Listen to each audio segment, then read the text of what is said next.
Good morning friends. Hope कल का session देखा and already I started getting few of the doubts. Majority doubts कुछ इस तरह से थे। मेजॉरिटी कि sir can you give some examples of revenue expenses. Few of them asked that, sir, can you give some examples of direct expense and indirect expense? See, it goes like this. Nothing can be done like this. Okay, Rome was not built in a day. तो थोड़ा सब्र करिए, थोड़ा wait करिए. What I do is I don't overburden you with any of the topic or any of the concept, and that's why I break the videos. I could have done that in yesterday's video itself, but I didn't do that. The reason is very simple because पहले मतलब समझो, मतलब काफ़ी heavy था, नया था, ठीक है. एक बार मतलब क्लियर हुआ, फिर उसके बाद आज का जो सेशन है उसमें सिर्फ, इनफैक्ट आज नहीं, आज और कल दो सेशन सिर्फ हम एग्जाम्पल्स की बात करेंगे. Just imagine, just for examples I am taking 2 sessions. So don't worry, nothing will be left out. कल ही किसी ने मुझे फ़ोन किया कि सर हमारी स्कूल में already advantages, disadvantages, limitations, characteristics ये सब चल रहा है, कुछ समझ में नहीं आ रहा है, तो आप कब कराओगे?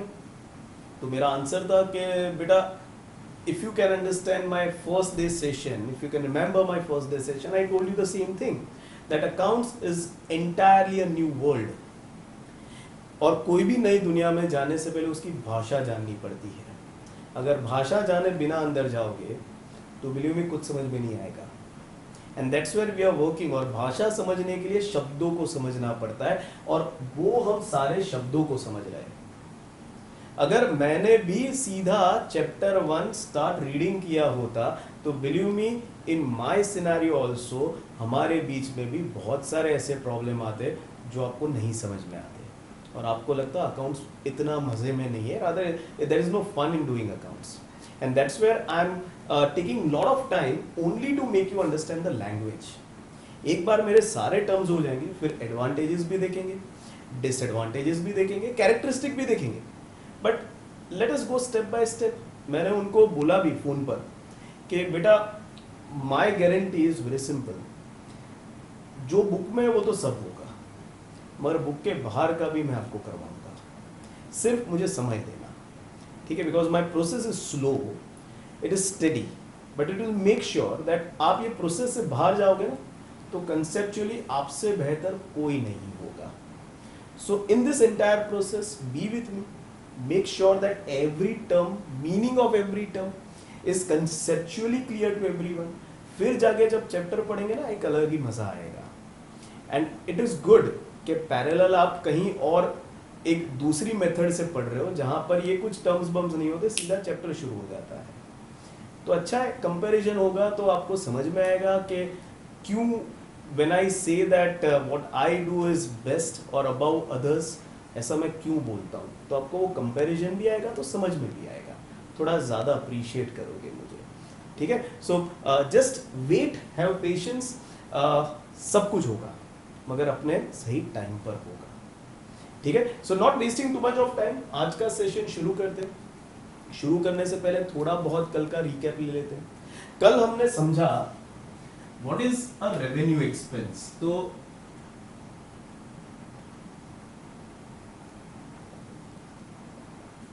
हमने कुछ पॉइंटर्स बनाए कि this is the expense which is not, rather which is from day to day business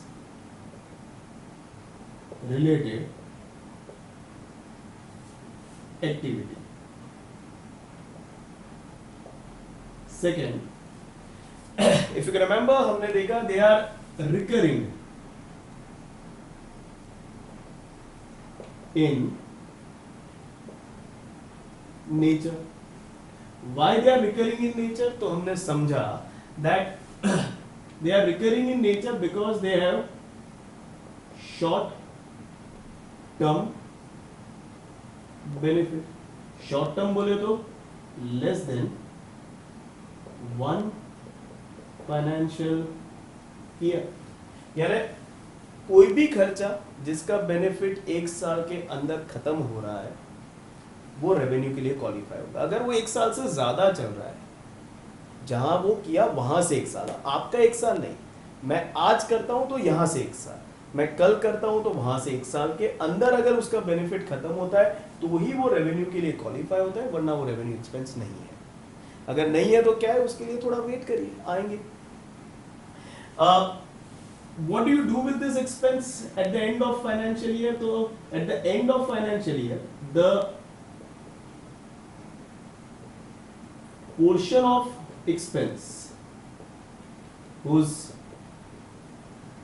benefit has exhausted is, if you can remember the word, closed to P and L, if you can remember, profit and loss account, and the portion of expense whose benefit is yet to exhaust on last day of current financial year। याद है, उसको close नहीं करेंगे, उसको अगले दिन ले जाएंगे। यहां पर अगला दिन यानी अगला साल, उस ले जाने को कहते हैं current financial on the last are expense whose benefit is yet to exhaust on last day of current financial year is C/A carried forward from current financial year to next financial year through something called as balance sheet as current asset। तो हमारे keywords क्या क्या थे, if you can remember? एक तो it is a day to day business related transaction expense, it is recurring in nature, it is short term, the portion of expense whose benefit has exhausted is close to profit and loss, and the portion of expense whose benefit is yet to exhaust when on the last day of current financial year is carried forward from current year to next year through balance sheet as current asset। These were my keywords। इसके साथ साथ हमने देखा that further revenue expenses are analyzed in two parts। One is your direct expense and second is your indirect expense। What is direct expense? तो which is directly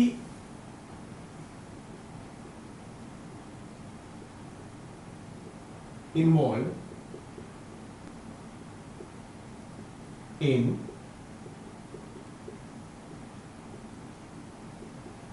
production process, जिसे न करने पर, if you can remember, production बंद हो जाता है।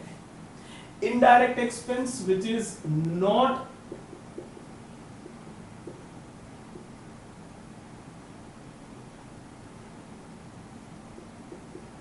Directly involved in production process। इसे नहीं करेंगे तो भी प्रोडक्शन नहीं रुकेगा, it will affect production but it will affect in indirect manner, not directly. तो हमने इतना कल देखा।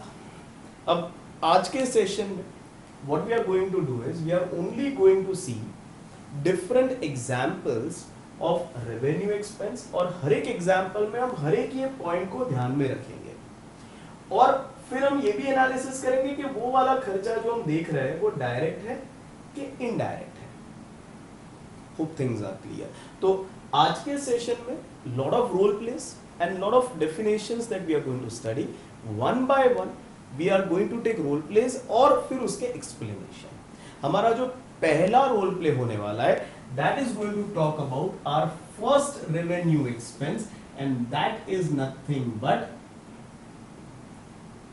something called as salary. ठीक है, तो not talking much about it, I'll like all of you to see the play first, and then I'll come with the conclusion and the understanding and the definition of what do you understand by salary. ठीक है, so not wasting too much time, let us all move to the play. Action. Yes, come in. Yeah. Hey, हाँ, देखो, आपका मुझे monthly report जानना है कि आपने पूरे मंथ में क्या क्या काम किया. sir, अभी है ना, I have tried Anand unit. I have found 2 or 3 suppliers over there. I went over there. Then we have started using Ahmedabad. We have found Ahmedabad 2-3 places where we can supply our bottles. Lastly, and in the next month, my plan is Surat, Daman, and further Silvassa. So these are my plans for the next month. But let's see. Yeah, great job. I would like to give you the salary for this month. Okay. Thank you. And your salary is amounted to 80,000. Okay. And you have done a very great job as far as your marketing is concerned. Okay. So ये जो है आगे से ले लेना, और आपको accounts department से मैंने साइन कर दिया, अमाउंट लिख के पूरा आपको दे देंगे, आपको जो भी नाम लिखवाना है उसमें से. ठीक है. और Next, ये आप अच्छे से ही ऐसे ही काम करते रहना, तो नेक्स्ट मंथ भी आपको ऐसे ही अमाउंट्स मिलते रहेंगे. सर बरोबर है, ये अमाउंट्स थोड़ा देख के है ना सर, थोड़ा सा ये कोरोना भी था, अभी थोड़ा लॉकडाउन खुल गया है. तो आपको तो पता है सर, आपकी शादी हुई थी अभी, तो हाँ. वो ऐसा कह रहे हैं कि थोड़ा घूम के आते हैं सर. मेरी बीवी? नहीं, मेरी बीवी और मैं.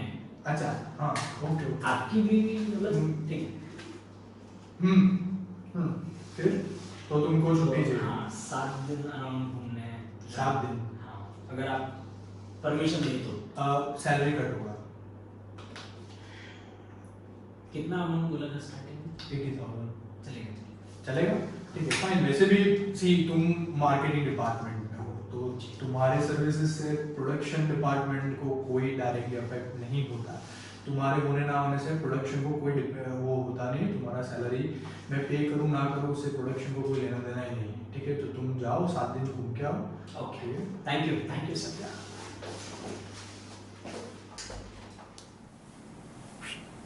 Welcome back. प्ले देखा, प्ले में क्या देखा, तो आपने देखा कि देयर इज अ सीन जिसमें राहुल सर बैठे हैं, मेहुल सर आते हैं, मेहुल सर भी बैठते हैं.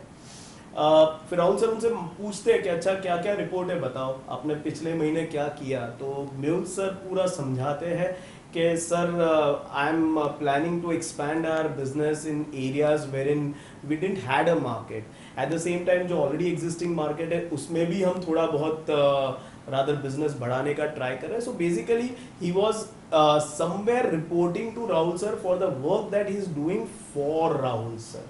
Rahul sir ने बोला अरे बढ़िया कर रहे हो आप, इस महीने आपने अच्छा किया, अगले महीने भी अच्छा करना. And for that he paid something. If you can understand what he paid is technically termed as remuneration. Now what is remuneration? It's a new word for you. तो पहले उसका definition समझते हैं. Remuneration is an amount paid by employer. Amount paid by employer. Rahul sir हमारे case में to his employee Mehul sir in our case for giving his time, energy and intellect to business of the employer. Now understand this concept. हम हर individual के पास, मैं हूँ, आप हो, Mehul sir, Rahul sir, Moni sir, Kun sir, Vaishvik sir, Rohan sir, Archie ma'am, हर एक जन की मैं बात कर रहा हूँ. We all have one thing which only belongs to us and that one thing is 24 hours. हम सबके पास 24 घंटे हैं, मगर ये 24 घंटे हमारे खुद के हैं। मेरे पास मेरे खुद के 24 घंटे, आपके पास आपके खुद के 24 घंटे, मेहुल सर के पास उनके 24 घंटे, राहुल सर के पास उनके 24 घंटे, हम सबके पास अपने अपने 24 घंटे हैं। और इस 24 घंटे में क्या करना है वो कौन डिसाइड करेगा? तो हम खुद। Like in my 24 hours, I can decide कि I'll do yoga, I can decide कि I'll play cricket, I can decide I'll deliver lectures, I can decide I will go for a walk, I can decide I'll spend time with my parents, I can decide that I'll watch a movie. If you can understand, I can decide, I can decide, I can decide, I can decide, I can decide, I can decide, because it is my 24 hours. Now if you can understand, अगर ये मेरे 24 घंटे में से मैं कुछ भी even आधा घंटा भी किसी और को देता हूं तो फ्री में नहीं दूंगा, आई charge you for that. Like if you can understand this right now what is happening, this is my time but I am spending it for your enlightenment, for your upgrading of your knowledge. आपके knowledge को upgrade करने के लिए मैं मेरा 1 घंटा दे रहा हूं, फ्री में थोड़ी ना दूंगा, आई चार्ज यू समथिंग। जब यही चीज एक एम्प्लॉय अपने एम्प्लॉयर के लिए करता है तो एम्प्लॉय अपने एम्प्लॉयर को चार्ज करेगा और उस चार्ज को कहते हैं रेम्यूनरेशन। इंटेलेक्ट मेहुल सर का, he could have used it for his own personal reason, he could have started his own business but he didn't do that. उसके बदले उन्होंने क्या किया? वही इंटेलेक्ट का फायदा दिया राहुल सर के बिजनेस को, and that's why Rahul sir has to remunerate him, pay him back. Energy किसकी? मेहुल सर की। You could have used it for his personal use. He could have played cricket. He could have played football, utilizing that energy, but he didn't do that. What he is doing is for out of 24 hours, 12 घंटे की उनकी energy he is giving to Rahul sir's business, and for that he will be charged. Rahul sir will be charged and he has to pay to Mehul sir. 24 घंटे Mehul sir के थे, उसमें से 12 घंटे उन्होंने राहुल सर के बिजनेस को दिए। For that Rahul sir has to pay to Mehul sir, and that payment done by employer to his employee is termed as remuneration. Hope things are clear. Moving further, याद है आपको scene में आगे Mehul sir ने ऐसा बोला कि sir थोड़ा मुझे छुट्टी चाहिए, तो राहुल सर ने बोला ठीक है यार, तेरा काम तो मार्केटिंग का है, तू छुट्टी पे जा, कोई दिक्कत नहीं, मेरे प्रोडक्शन को कोई फर्क नहीं पड़ेगा। पहली बात। दूसरी बात, राहुल सर ने यह भी कहा कि देख तूने ये महीने अच्छा काम किया, ये महीने का ये रेम्यूनरेशन, अगले महीने वापस अच्छा काम करना तो अगले महीने वापस रेम्यूनरेशन मिलेगा। So if you can understand that remuneration that you are paying to your employ, number 1 उसका बेनिफिट एक बार पे करोगे तो बेनिफिट कितना? 30 दिन का। फिर वापस अगर Mehul sir has rather Rahul sir wants Mehul sir to work for him, he has to pay another remuneration. अगर 2 महीने का पे किया, तीसरे महीने वापस उनको काम करवाना है, तीसरे महीने का वापस रेम्यूनरेशन देना पड़ेगा। सो if you can understand, remuneration paid by Rahul sir is his expense, उस एक्सपेंस का बेनिफिट 30 दिन का, सो इट इज शॉर्ट टर्म। क्योंकि 30 दिन का है तो उसे हर महीने पे करना पड़ेगा, तो रिकरिंग है, और क्योंकि हर महीने भरना पड़ता है तो it is part of your day to day business activity, and that's why that remuneration is nothing but a revenue expense. अब आगे अगर मेहुल सर छुट्टी पर जाएंगे, what was Mehul sir's designation? He was looking after marketing. Remember, हर business के बहुत सारे पहलू होते हैं। जैसे आप SCPL की बात करो तो there is one section of business of one section of people who are looking only after finance. पैसा आया, पैसा गया, कहाँ गया, कितना आया, कितना आना बाकी है, तो there is one section who is looking after that. There is one section who is looking after only marketing, SCPL, हर जगह SCPL. There is one section who is looking after operations, lectures की बात करता है, and there is one section who is looking after training the new faculties. तो ये अलग अलग sections है, ये अलग अलग सेक्शन से बिजनेस बनता है। ज्यादा आपको मरविन सर बताएंगे कि बिजनेस की ये एक फाइनेंस डिपार्टमेंट होता है, एक मार्केटिंग डिपार्टमेंट होता है, एक HR डिपार्टमेंट होता है, एक प्रोडक्शन डिपार्टमेंट होता है, तो अलग अलग डिपार्टमेंट्स होते हैं। अब हर डिपार्टमेंट का काम प्रोडक्शन से डायरेक्ट रिलेटेड नहीं है। जैसे Mehul sir is in marketing, he has nothing to do what is happening in factory. Factory में गुड्स बन गए, उसके बाद उनका काम है उस गुड्स को बेचना। अगर मेहुल सर छुट्टी पर जाएंगे तो फैक्ट्री को कोई फर्क नहीं पड़ेगा, इसीलिए उनका remuneration, if you can remember Rahul sir ने बताया भाई तू नहीं आएगा तो फर्क नहीं पड़ेगा, इसलिए उनका remuneration becomes an indirect expense. And when remuneration given by employer to employee doesn't affect production, it is technically termed as salary. So if somebody is asking you what is salary, so remember salary is a remuneration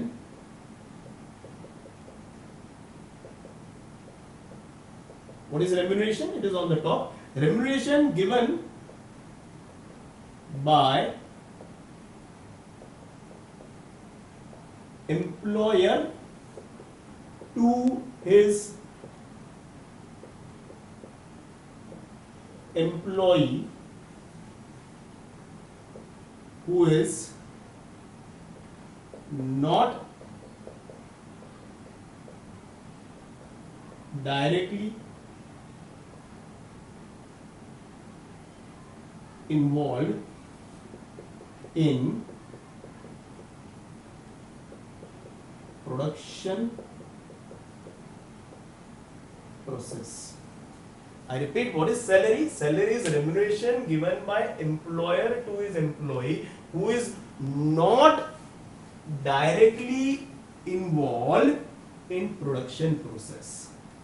For example, अगर आप marketing वाले बंदे को remunerate करते हो, उसे production से कोई लेना देना नहीं है, what you pay to him is called as salary.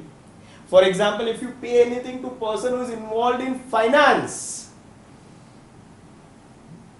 उसको भी प्रोडक्शन से कोई लेना देना नहीं है, वो अगर एक दिन छुट्टी मारेगा तो प्रोडक्शन से कोई फर्क नहीं पड़ेगा. What you pay to him is technically termed as salary. If you say for example जो HR डिपार्टमेंट में है, जो रिक्रूट करता है लोगों को निकालता है, स्टाफिंग, फिर अगर कोई अच्छा काम नहीं करता है तो उसको बाहर निकाल देता है, अगर वो एक दिन नहीं आया, वंस अगेन प्रोडक्शन को डायरेक्टली इंपैक्ट नहीं करेगा. सी ऐसा मत सोचना कि सर अगर मार्केटिंग नहीं हुआ, बिकेगा ही नहीं, तो फिर प्रोडक्शन करके क्या फायदा.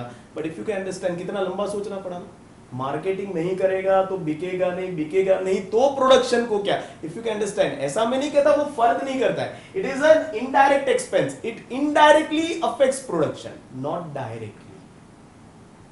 Hope that is clear. So any remuneration given by employer to employee who is not directly involved in production is salary.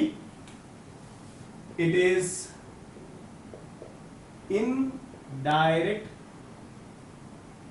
expense of business. Hope things are clear. सवाल ये उठेगा सर देन वो जो production में directly involve होते हैं उनको remuneration दिया तो उनको क्या बोलेंगे. वेट करिए, उसी के बारे में हम नेक्स्ट प्ले में बात करेंगे. So without wasting too much time, let's move to next play. Narsi, आज आप जी काम कैसा चल रहा है? बढ़िया चल रहा है सर जी. वो बेंच का ऑर्डर है, मालूम है ना तुमको? हाँ हो जाएगा. मजदूरी मेरा थोड़ा एडवांस चाहिए था. आज शाम तक मैं आपको रोकड़ा दे देता हूँ. आज शाम तक मेरे पास आना, वो ले लेना, मैं आपको रोकड़ा दे देता हूँ. और साहब जी वो थोड़ा लुगाई में मिला ना, गाँव जाना है. गाँव जाओगे तो यार कैसे चलेगा यार, इतना काम है, काम रुक जाएगा सब कुछ. साहब जी थोड़ा 3 महीना हो गया, लुगाई को नहीं मिला. कितने टाइम तक वापस आओगे? 15 दिन. ठीक है चलो. Welcome back. क्या देखा इस बार? इफ यू कैन अंडरस्टैंड, थोड़ा कैरेक्टर बदल गए. ठीक है, इस बार ओनर राहुल सर नहीं थे. If you can remember, owner इस बार वैश्विक सर थे. एंड हमारे पिछले कोई स्टोरी में आपने देखा था वैश्विक सर का काम क्या था, बेंच बनाना. तो वो बेंच के rather he was manufacturer of bench and he was selling to people. इस बार सीन क्या था, तो सीन में मैं था, नीचे बैठा हुआ था. इफ यू कैन अंडरस्टैंड, कुछ ड्रॉ कर रहा था, कुछ काट रहा था, कुछ हथौड़ी से मार रहा था. Basically I was a carpenter. And there comes my employer, if you can understand, Vaishvik sir. उन्होंने आकर बोला कि नरसी कैसा चल रहा है. मैंने बोला साहब जी अच्छा चल रहा है, बस काम चल रहा है, थोड़ा मजदूरी अगर दे दो तो अच्छा रहेगा. बोले हाँ मिल जाएगा। बोले अब वो बेंचेस का ऑर्डर है वो फटाफट खत्म करना। मैंने बोला हो जाएगा, मगर मुझे मेरी लुगाई के पास जाना है। बोले यार तू जाएगा तो काम बंद हो जाएगा। इफ यू कैन अंडरस्टैंड, तू जाएगा तो काम बंद हो जाएगा। क्यों? क्योंकि he is a guy who is directly involve in production process.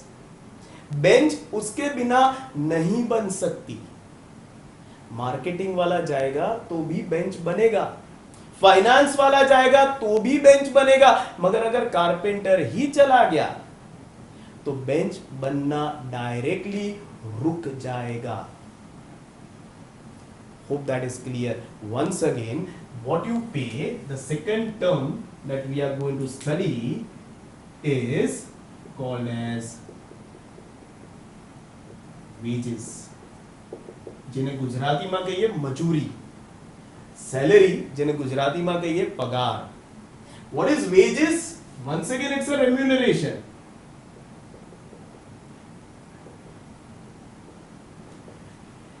Given by employer to his employee who is directly involved in production process. Just like salary, normally wages भी हर महीने पे करना होता है, कई बार तो डेली भी होता है कि आप आ जाओ 500 रुपए मिल जाएगा, कल आओगे तो वापस 500 मिलेगा, अगर नहीं आए तो नहीं मिलेगा। So either it is daily or it is monthly. So basically even for wages, if you can understand, it has to be paid by employer, so it's their expense. Maximum उसका benefit 30 days का. It can also have benefit of 24 hours because there is the concept of daily wages also. But maximum it can have 30 days, which is less than 1 year, so it is short term benefit. Because it is short term, इसलिए हर महीने आपको पे करना पड़ेगा, और क्योंकि हर महीने पे करना पड़ेगा तो it becomes your day to day business activity. Point number 2, अगर कारपेंटर नहीं आएगा तो आपका प्रोडक्शन रुक जाएगा, तो उस रेम्यूनरेशन को हम कहते हैं wages, and wages is therefore it is direct expense of the business. Hope things are clear. जैसे ये हुआ, एक ट्रिविया पूछता हूं। If SCPL is a business, तो किसको वेजेस मिलता है और किसको सैलरी मिलता है? चलो बताओ। जैसे ये सवाल करूंगा, बिलीव मी सब सोचना शुरू कर देंगे और कुछ कंक्लूजन ऐसे आएंगे कि सर अगर सोम सर पढ़ाना बंद कर देंगे तो if I go on a leave my lectures will stop, so what is paid to Soham sir is direct expense, but Mehul sir नहीं, Kun sir अगर से फॉर एग्जांपल कॉलिंग करते हैं और से फॉर एग्जांपल फीस कलेक्ट करते हैं तो वो नहीं आएंगे, तो लेक्चर्स बंद नहीं होंगे, तो उनको जो पे करते हैं वो सैलरी, यानी सोहम सर को वेजेस, कुन सर को salary. Most of them will be thinking like this, मगर आप सब गलत जा रहे हो। Remember, for SCPL, whether remuneration is paid to Soham sir, Mahesh sir, Archie ma'am, Mavin sir, Kun sir, anyone in SCPL, remuneration paid is all salary. There is no wages. अब बोलोगे ऐसा कैसा? आप नहीं काम करोगे तो प्रोडक्शन बंद हो जाएगा, लेक्चर्स बंद हो जाएंगे। रिमेंबर, लेक्चर्स बंद होंगे, प्रोडक्शन नहीं होगा बंद। क्यों? क्योंकि we don't produce, we are service provider, हमारे में प्रोडक्शन होता ही नहीं। इसलिए इन service industry, remember, whatever you pay is all salary. Wages कहाँ आता है? जहां मैन्युफैक्चरिंग होता है। राहुल सर ने, if you can remember, water bottle अपने फैक्ट्री में बनाना शुरू कर दिया था। He also started manufacturing. That's why the people who are manufacturing those water bottle for Rahul sir, remuneration paid to them, that will be wages. and people who are helping Rahul sir to manage finance or people who are helping Rahul sir to sell those bottles, उनको जो remuneration pay करेंगे, that will be salary. Hope things are clear. Hope the point of difference is clear. This is indirect expense, this is your direct expense. Both are revenue, but this is indirect, this is direct. कहानी clear है? Moving to our next expense. अब इस बार जो expense है, it has something to do with transportation. आपको goods बन गए. सी goods के दो फॉर्म होते हैं, एक रॉ मटेरियल होता है, एक फिनिश गुड्स होता है. आप बोलोगे सर रॉ मटेरियल और फिनिश गुड्स क्या होता है? See if you can understand, when you eat parathas, paratha के फॉर्म में नहीं होता है. पहले फ्लोर होता है, ગુજરાતીમાં લોટ કહેવાય. પછી એમાં પાણી, તેલ, મીઠું, મરચું નાખીએ. વી will make a dough out of it and then we will make a roti out of it. Paratha size shape बनाएंगे और फिर उसको तलेंगे, सेकेंगे, फिर जाके पराठा बनता है. तो if you can understand that floor is a raw material and paratha is a finished goods. और हर बिजनेस में ये होता है. अगर ये पेन भी है तो ये पेन ऐसा ही नहीं था. It might be in a very different form when it started, then process took place and then finally we saw this product. तो जो शुरू में जो मटेरियल होता है उसे कहते हैं रॉ मटेरियल, और जो प्रोसेस के बाद निकल के आता है उसे कहते हैं फिनिश्ड गुड्स. तो ये मटेरियल लाने के लिए हम तो मटेरियल बना नहीं रहे, हमें मटेरियल किसी से लाना पड़ेगा. तो जो भी मटेरियल बेच रहा है उसके वहां से मटेरियल लाना पड़ेगा, उसका ट्रांसपोर्टेशन का खर्चा होगा. फिर फिनिश गुड्स बन गया, फिर ये फिनिश गुड्स हमारे कस्टमर तक पहुंचाना पड़ेगा, तो उसका अलग से खर्चा होगा ट्रांसपोर्टेशन का. तो ये जो ट्रांसपोर्टेशन का खर्चा है for bringing raw material from, if you can understand, suppliers go down to your godown and taking this finished goods from your godown to customers godown, whatever transportation is happening वो भी आपका revenue expense है. क्योंकि transportation का जो खर्चा है, एक बार मटेरियल आया, पे किया, खत्म, फिर दूसरी बार मटेरियल चाहिए तो वापस पे करना पड़ता है. तो it has short term benefit because short term, so it is recurring, and because recurring it is day to day. अब वो डायरेक्ट है कि इनडायरेक्ट है, उसको समझने के लिए हम प्ले में चलते हैं. So let's go to the play. वो ट्रैक्टर कहाँ तक पहुंचा यार? बोल रहा हूँ मेरा कब से पूरा काम रुका हुआ है, मेरे सारे मजदूर यहाँ पे खड़े हैं. जब तक रॉ मटेरियल आएगा नहीं तब तक मैं कहाँ से मेरा काम चालू करूंगा? हाँ तो जल्दी भेजो उनको. टाइम देख रहे हो तुम? अरे वो पुलिस का लफड़ा होता है, आपको पता है ना अभी. मतलब भाई तुमको बोला मैंने कितना, मेरे सारे मजदूर इधर वेट कर रहे हैं. हाँ ठीक है ना, अभी आ गया ना. वो देखो ट्रैक्टर खड़ा है, अभी आया. सब पुलिस में उसका लफड़ा हुआ था, इसके रुक गया था. वो साइन वाइन करवाते. ठीक है चलो, कितना चार्ज हुआ तुम्हारा? 500. इधर 500 रुपये हुआ. ठीक है चलो, सारा सामान आप रखवा दो फटाफट, मैं आपको दे देता हूँ. पहले रुपया चाहिए. क्या रुपया दे दूंगा ना यार. भाई हम भी तो धंधा कर रहे हैं, पहले पैसा दो. अरे भाई मेरा प्रोडक्शन अटका हुआ है. जब तक मैं आपको ये माल नहीं दूंगा तब तक आपका प्रोडक्शन नहीं होगा, तो पहले पैसे दे दो.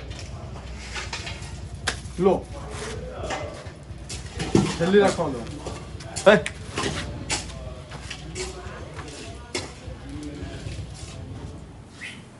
Welcome back. प्ले देखा. प्ले में क्या देखा आपने? तो राहुल सर एक साइट जैसा था, वहां पर खड़े हैं, वेट कर रहे हैं, यार मेरा सामान नहीं आ रहा है. And then all of a sudden Monish sir आए और उन्होंने बोला ऐसे पेट निकाल कर के भाई तेरा सामान आ गया है मगर पहले पैसे दे. तो पैसे किसके थे? तो इफ यू कैन अंडरस्टैंड, वो जो पैसे मांगे वो राहुल सर को पे करना है. So once again it's his expense. And as I told you that expense is for one delivery. एक बार सामान आया, एक बार पैसा देना पड़ेगा, दूसरी बार अगर सामान हुआ दूसरी बार देना पड़ेगा. So basically it's a revenue expense. मगर उस एक्सपेंस का नाम क्या है? तो बेसिकली उस एक्सपेंस को हम कहते हैं carriage. Now what is carriage? It's a transportation expense. Transportation expense incurred by business for transporting raw material and finished goods. Hope that is clear. ये दोनों को ट्रांसपोर्ट, रॉ मटेरियल हम सप्लायर जो होगा उससे मंगवाएंगे, हमारे गोडाउन में रखवाएंगे. उसका ट्रांसपोर्टेशन एक्सपेंस, और फिनिश गुड्स हमारे गोडाउन से उठाकर हम कस्टमर के वहां भिजवाएंगे, उसका ट्रांसपोर्टेशन एक्सपेंस, उसको कहते हैं कैरियज। अब कैरियज दो टाइप के होते हैं। पहला मॉनिसर वाला देखते हैं। तो मॉनिसर में हमने देखा that there was something called as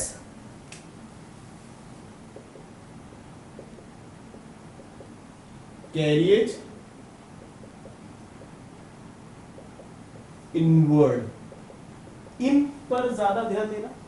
carriage inward में क्या होता है? Remember, it's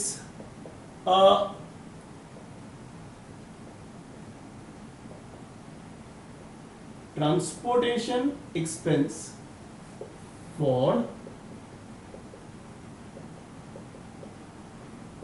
transporting raw material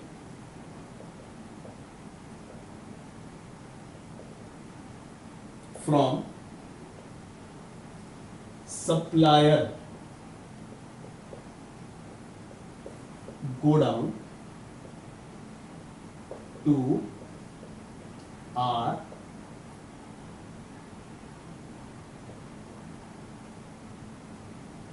godown. It's a transportation expense for transporting, remember the key word is raw material, from suppliers godown to our godown. आगे बढ़ते हैं, क्योंकि as I told you, every time raw material we call for, हर बार मुझे transportation expense भरना पड़ेगा, यानी एक बार भरा उसका बेनिफिट सिर्फ एक डिलीवरी के लिए होगा, फिर वापस 10 दिन के बाद डिलीवरी करना है, वापस भरना पड़ेगा, वापस 5 दिन के बाद डिलीवरी, वापस भरना पड़ेगा। सो बेसिकली बेनिफिट बहुत शॉर्ट टर्म है, एक साल के अंदर का है, क्योंकि एक साल के अंदर का इसलिए बार बार करना पड़ता है, और क्योंकि बार बार करना पड़ता है तो डे टू डे है। अब ये समझते हैं कि डायरेक्ट है कि इनडायरेक्ट है। Revenue everyone is convince. अब डायरेक्ट है कि इनडायरेक्ट है? मॉनिसर क्या लेकर आए थे? Raw material. अगर मान लो मॉनिसर के टेम्पो का या ट्रैक्टर का एक्सीडेंट हो गया, रॉ मटेरियल नहीं आया, what do you think? Production चलेगा या रुक जाएगा? ऑब्वियसली रुक जाएगा। रॉ मटेरियल के बिना प्रोडक्शन कैसे करोगे? मॉनिसर ने बोला भी था, पता है कि उसने बोला बाद में दे दूंगा। बाद में कुछ नहीं, धंधा तू भी धंधा कर रहा है, मैं भी धंधा कर रहा हूं, अब भी काफी दे, और देख ले नहीं दिया तो प्रोडक्शन तेरा रुक जाएगा, मैं तो चला जाऊंगा रॉ मटेरियल लेकर। सो इफ यू कैन अंडरस्टैंड, अगर रॉ मटेरियल नहीं आया तो प्रोडक्शन रुक जाएगा। That's why this is direct expense of business. Hope that is clear.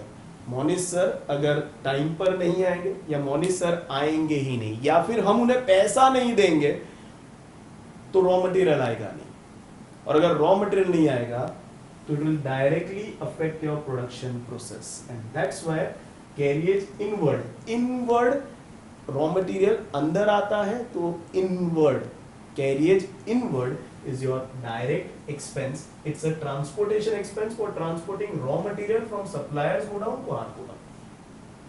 Hope things are clear. अब लोग सर तो फिर वो फिनिश गुड्स को ट्रांसपोर्ट करेंगे, उसको क्या बोलेंगे?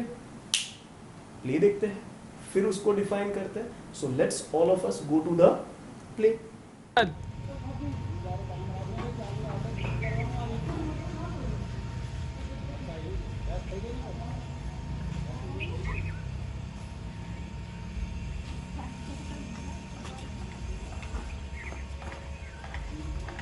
हाँ, कहाँ है सामान? ये मेरा बॉक्स है और बाकी के अंदर पड़े हैं। ये सारे सामान आप अंदर लोड कर दीजिए, ठीक है? ये मेरे पूरी ये फिनिश प्रोडक्ट्स है, मेरी सारी बॉटलें बन के रेडी होके अच्छे से पैक करके मैंने इसमें रख दी है। इसको प्रॉपरली गेलानी पेट्रोल पंप के सामने निजामपुरा का जो मेरा शोरूम है वहाँ पे आपको पहुँचा देना है। सारा माल? सारा। अंदर बाकी के बॉक्स भी रखे हुए, लेकिन देखना ये पूरे मेरे फिनिश गुड्स है, ठीक है? इसको कुछ भी नुकसान नहीं होना चाहिए। 1200 लगेंगे? 1200 रुपये, ठीक है? तो आप वहाँ पे पहुँच जाओ, ठीक है? वहाँ से आपको मिल जाएगा। नहीं, अभी दे दो यार। अरे बॉस मेरे पास नहीं है, और देखो एक चीज़ समझो, वहाँ से आपको मिल जाएंगे, मैं बोल रहा हूँ तो मिल जाएंगे, ठीक है, आप इतना वो मत करो, क्योंकि देखो आपके ये मैं भाड़ा आपको पे नहीं करूंगा, आपकी जगह मुझे कोई दूसरा मिल जाएगा, मेरा प्रोडक्शन को कोई लेना देना नहीं हो रहा है इससे, ठीक है। आपको बोल रहा हूँ मैं मिल जाएगा, मतलब वो रहा दूसरा ट्रैक्टर खड़ा ही है उधर, ले लूंगा उसको। 1200 वहाँ से मिल जाएंगे ना, फिर वहाँ से पक्का सामान मिल बोलो जाएंगे। आपके पास। अरे बोल रहा हूँ आपको मिल जाएंगे, आप ठीक है। लेके इसको। चलो ये लेना है ना। हाँ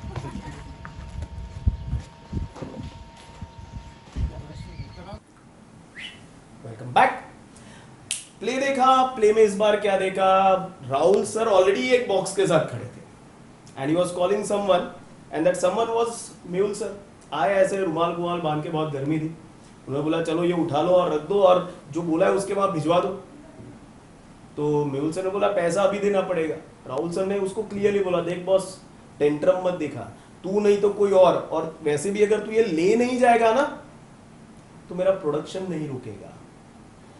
फिनिश गुड्स था, उसको कस्टमर के वहां पहुंचाना था। तो if you can understand, goods raw material में गुड्स अंदर आ रहे थे, फिनिश गुड्स बाहर जा रहे, तो उसका जो ट्रांसपोर्टेशन एक्सपेंस होता है उसको कहा जाता है, that was carriage inward, this is going to be carriage outward. क्या होता है इसमें, remember it's a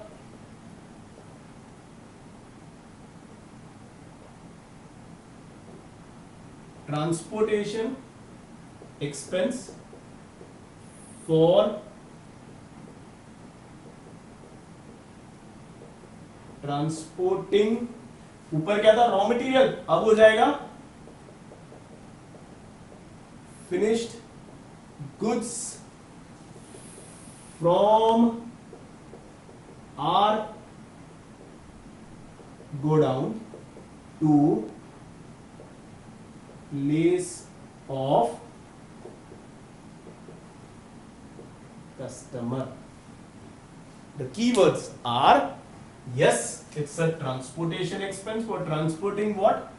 Finished goods from our godown to place of customer.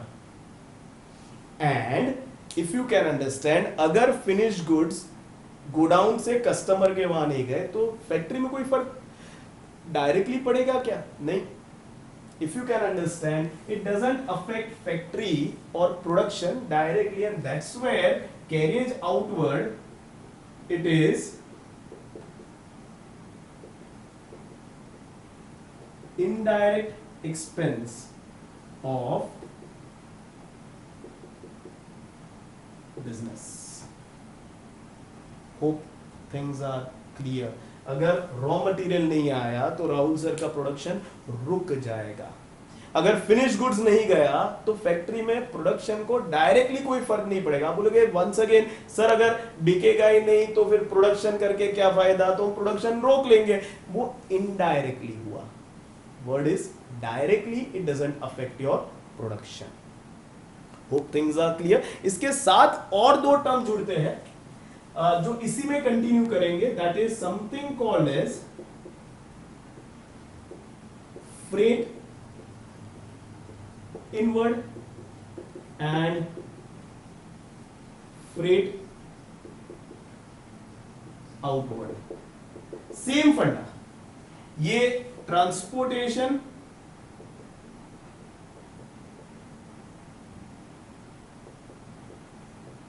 of raw material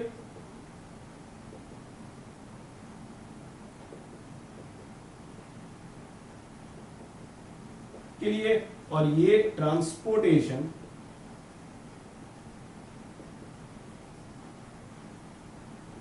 of finished goods के लिए है। फर्क सिर्फ इतना है, जब रोड ट्रांसपोर्ट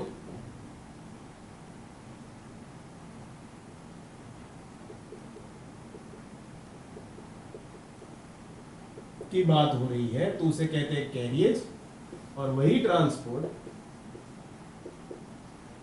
रेलवे से होता है and what you have to pay is termed as freight अगर रॉ मटेरियल पर हुआ तो इनवर्ड, अगर फिनिश गुड्स पर हुआ तो outward. Even for Airways I'll still call it as freight inward and freight outward only.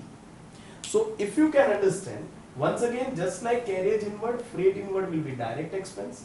Just like carriage outward, freight outward will be your indirect expense. Hope things are clear. Once again, not stretching this lecture too much because already काफी हो चुका है, मगर खत्म नहीं हुआ, ठीक है? खत्म मैं यहाँ करूँगा भी नहीं।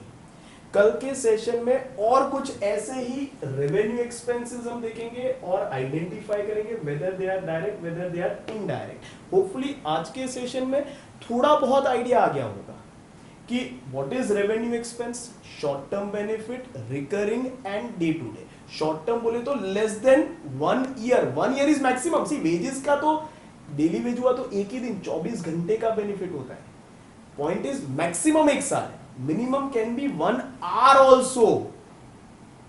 So anything between 1 minute or maybe 1 second to 1 year is all revenue. फिर उसमें या तो डायरेक्ट होगा या तो इनडायरेक्ट होगा। कैसे जानना है? जस्ट अपने आप को एक सवाल पूछो कि अगर ये खर्चा मैं नहीं करूंगा, will my production stop? पहला सवाल। दूसरा, जो डायरेक्ट एक्सपेंस होते हैं ना, वो एग्जैक्टली सेम प्रोपोर्शन में होते हैं टू द प्रोडक्शन। जितना प्रोडक्शन उतना direct expense. Indirect expense number 1, उससे प्रोडक्शन को कोई लेना देना नहीं है, and number 2, if you can understand, it has no proportion, direct और indirect proportion with the production. Production होता रहेगा मगर इनडायरेक्ट एक्सपेंस को कोई फर्क नहीं, इनडायरेक्ट एक्सपेंस होता रहेगा, प्रोडक्शन को कोई फर्क नहीं पड़ेगा। So that is basic difference between direct and indirect expense. ध्यान से देखना लेक्चर को, ठीक है? कल कुछ और टर्म्स देखेंगे, कुछ और रेवेन्यू एक्सपेंसेस देखेंगे जिसको समझेंगे कि डायरेक्ट है कि इनडायरेक्ट है, ठीक है? हैशटैग घर बैठे पढ़ो, stay home, stay safe, take utmost care of your mental and physical health. See you all tomorrow, bye bye, take care.